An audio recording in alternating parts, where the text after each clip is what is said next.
अपनी मौत से कुछ बरस पहले नवाब अलीवर्दी खां बीमार पड़ गए। अलीवर्दी खां की पत्नी बेगम सरफ उन निसा और पोते सिराजुद्दौला हमेशा अलीवर्दी खां के दरबार में हाजिर रहते थे। इन मराठाओं ने तो नाक में दम कर रखा है। जहां पनाह ये आमने सामने की लड़ाई नहीं लड़ते, अचानक हमला कर देते हैं।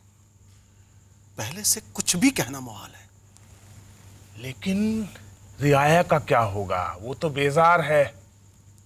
जंग, फिर से लड़ाई छेड़ी जाए। ज्यादातर लेखकों ने अपने लेखों में सिराज को एक बदमिजाज, दुष्चरित्र, क्रूर और अय्याश नवाब के रूप में दर्शाया है।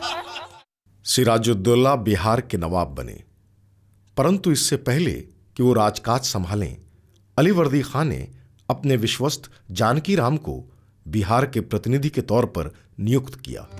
शहजादा होने के बावजूद सिराज अलीवर्दी खां के सिपाहसालारों पर हुक्म चलाने से भी पीछे नहीं हटता था। मैं एक बार फिर से आप लोगों को बताना चाहूंगा कि अंग्रेज एक दिन हमारे सुनहरे हिंदुस्तान की सरजमी को रेगिस्तान में तब्दील करके रख देंगे। मैंने दादा हुजूर से पहले भी कहा था कि अंग्रेजों का ये लुका छिपी वाला व्यापार एक दिन हमारे व्यापार को ले डूबेगा। रविंद्रनाथ ठाकुर ने लिखा था कि अंग्रेज व्यापारियों ने दूसरों की नौकाओं और जहाजों को लूटना शुरू कर दिया। कंपनी के अधिकारियों और उनके रिश्तेदारों ने बिना महसूल दिए अपना निजी व्यापार शुरू कर दिया। ऐसे वक्त में सिराज ने राज्य संभाला और अंग्रेजों की कारगुजारियों से बहुत सख्ती से पेश आए। गर्वान्वित नवाब और लालची विदेशी व्यापारियों के बीच संघर्ष की शुरुआत हो गई। सिराजुद्दौला को एहसास हो चुका था कि अगर कलकत्ता के फोर्ट विलियम को तबाह नहीं किया गया तो अंग्रेज व्यापारी इसे और भी खतरनाक बना देंगे। वो ये भी समझेंगे कि नवाब कायर है।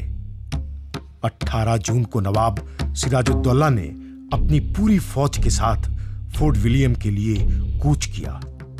नवाब की फौज की तोपें गरज उठी। बरतानवी फौजियों ने मुकाबले की कोशिश की, लेकिन नाकाम रहे। बाद में हॉलवेल ने कलकत्ता मुहिम के बारे में एक दास्तान गढ़ी, जिसे ब्लैक होल ट्रेजेडी का नाम उसने दिया।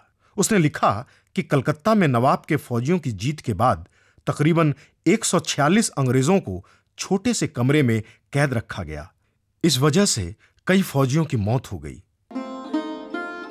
कलकत्ता की कामयाब मुहिम के बाद सिराजुद्दौला ने अवाम की भलाई के लिए वक्त देने का इरादा किया, लेकिन उन्हें मौका नहीं मिल सका, क्योंकि षड्यंत्रकारियों की मदद से अंग्रेज व्यापारियों और भाड़े के सिपाहियों ने कलकत्ता पर फिर से कब्जा करने का फैसला किया। इस बार अंग्रेज कब्जा करने में कामयाब रहे।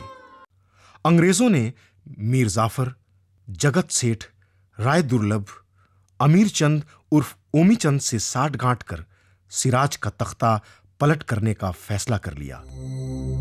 सिराज ने भी जंग की ठानी और पलासी की तरफ फौज कूच कर गई।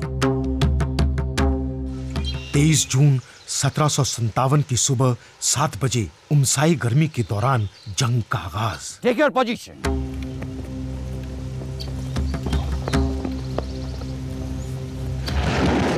मिर्जाफर, राय दुर्लभ और यार लतीफ ये तीनों मौजूद तो थे, लेकिन इन्होंने पलासी की जंग में हिस्सा नहीं लिया। ये तीनों चुपचाप खड़े जंग का जायजा लेते रहे। दिन खत्म होने को नवाब, बेहतर होगा कि आप जंग को खत्म करने का हुक्म दें। कल सुबह सुबह हम उन पे हमला बोलेंगे।